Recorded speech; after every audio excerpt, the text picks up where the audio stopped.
What is going on, guys? It's the American Cop here for the third and final video of our three-part series of what's going on with American soccer. This is finally going to be the most positive video. I'm so happy. I actually think it's like positive and encouraging, just good for America. Yeah, so I'm the American Cop.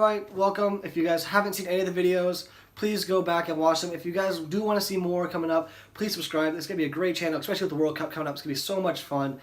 If you guys do already belong to the channel, please, thank you guys for watching again. Welcome back. Let me know what you guys are thinking so far. It's been a good run on this series. I'm happy with what I've said and what I've done. Obviously, I'd like it to be better. You know, we'd be in the World Cup. However, you know, we need to think of like where do we move forward, because we're not.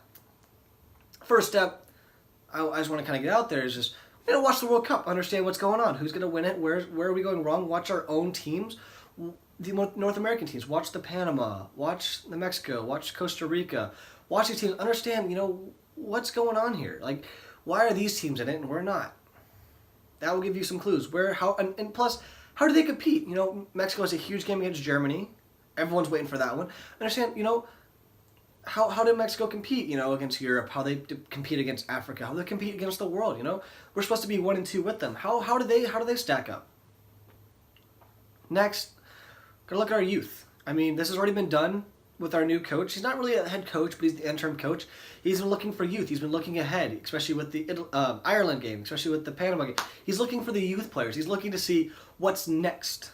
He's looking for the Olympics. He wants to qualify for that because we haven't qualified in a long time.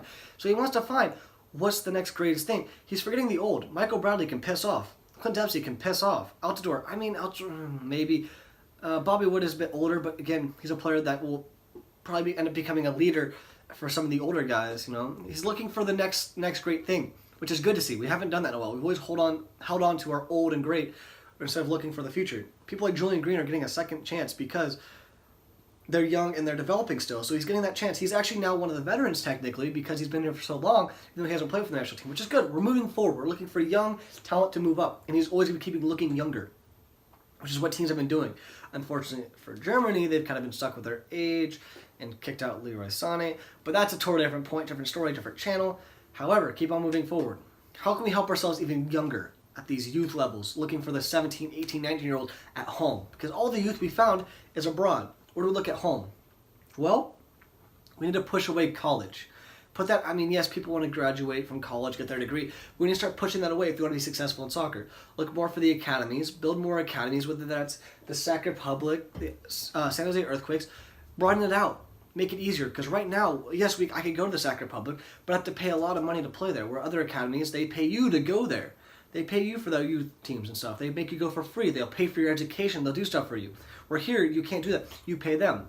Or as we Americans like to call it, it's a pay-to-play system.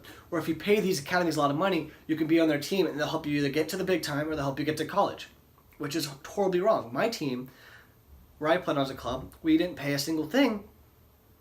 Yet, we had a dad coach. We couldn't go to big tournaments. We were rejected from a lot of other teams. Colleges would never come and watch us. Academies would never want to come and play against us because we didn't pay our coach. We didn't have the star credibility. We were a small team from a small city, yet we were ranked number 5 in the nation. We were one of the best teams in the nation, yet we didn't pay any money, yet we didn't have a superstar coach, we didn't have players from all across the country, yet we were super good. But yet none of us are going to a D1 college, none of us are playing professionally, none of us are going anywhere. It's so pay to play where you have to pay a big coach, you have to pay a big team, you have to pay a lot of money to be successful. And it's a huge problem where the kids in Europe are having their opportunity because they're not paying, because they're wanted, they're desired. Where here, they'll take whoever's giving them the biggest paycheck. And then they'll try to work it out whether you're good or not. And that's a huge issue, is once we put away that pay to play, and we start building academies on good players and not just their paychecks and not just on rich kids, we'll be successful. Because there's a lot of kids that fall through the cracks that don't have a lot of money. And that is actually where a lot of our great players come from, our low-income areas. And I'm not trying to say, like, I'm good and I'm low-income, but it seems like the players who are successful are the ones that have a lot of money. But the ones that are good are the ones that don't have money, but they have nowhere to go because they're not going to pay people. These good clubs that are volunteer parents that coach have these great teams, but they're not going to go anywhere because they don't have the money. And even colleges, they want you to pay. They won't give you a full scholarship anymore.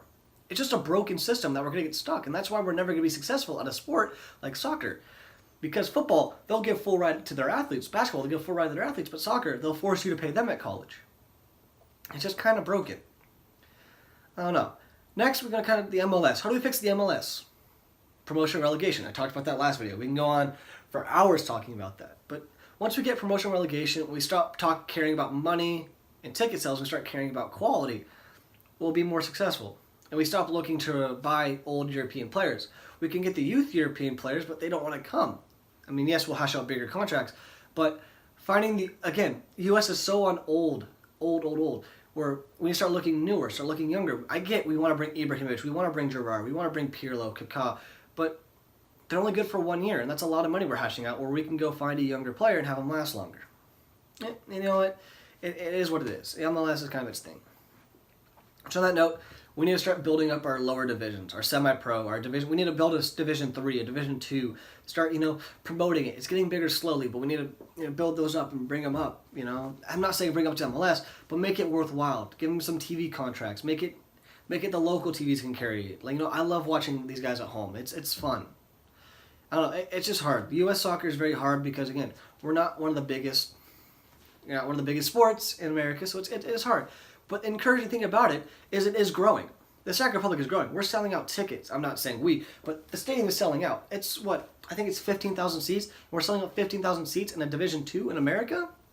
You'll never see a Division 2 baseball team, or a AAA in their terms, a AAA baseball team sell out their complete stadium, or 15,000 seats. Only the major leagues can do that. So that's an incredible growth. There's so much growth. We're selling out tickets higher than some of the basketball teams in the area. It's the fastest growing market, which is a great thing. However, I don't think we're in the right direction, but it is great to see there is massive growth, and it's growth in the right direction. So as far as that, it's good. I don't really know what else to say that's positive. I mean, other than just get rid of pay to play, build up the lower divisions. It doesn't have to be quickly, but slowly build it up. And then just broaden your reach for academies. Look through the cracks. Look to help your players out. Look to help pay them, That will make us more successful. Look, and I can almost encapsulate everything I just said, into one giant bubble and put a word right across. You know what it's called? The European model. Europe has got it right, and that's why some of your best teams come out of Europe and even South America. I always forget about South America. I feel bad, but it's just TV and all that. Europe is way more broad and out there. The European model, which that comes from the Premier League, or the FA, the German League, Calcio, the French League, those leagues, they're doing it right, and that's why they're so successful. We need to look at them. I know we want to be different, but we need to look at them, and we have started to do that. As far as Americans, I mean, look at our coach in the national team right now. We're looking at European youth, or the foreign-born Americans, and that's great. We're starting to realize that there's great potential out of Europe. And, the MLS is slowly getting there, but the USL is slowly seeing it. And the semi-pro teams are slowly seeing it. That's why the semi-pro teams, a lot of people come from the semi-pro teams because they're skipping college and going straight to semi-pro and then going to MLS. So they're starting to see it. They're starting to see that jump and how to get there quicker and how to look for youth faster. But it's going to take more time. And it's good to see. I'm really excited. I mean, the U.S. team now with Pulisic, McKenzie, Sargent, there's so much young talent. Weah?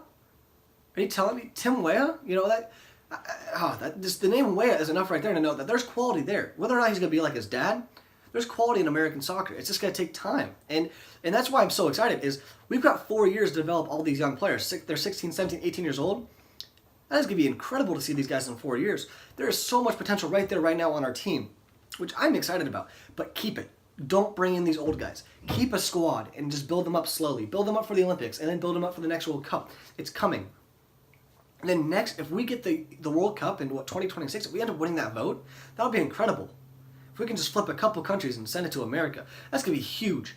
Imagine just the growth of American soccer during that time. The amount of players that want to play and get young, just to grow up and feel the American World Cup. Back in the 1980s when we had the World Cup, it was a massive time for growth. That's when the MLS really boomed, So we just need to win. If we can just push so hard to win that World Cup, we'll be so successful. It'll be so helpful. I mean, look at the boom in the 80s. Imagine today with soccer actually being a huge thing, with the MLS, the USL, the NSAL, the semi-pros. Look at just the colleges, the academies. What we have, the potential is out there and massive.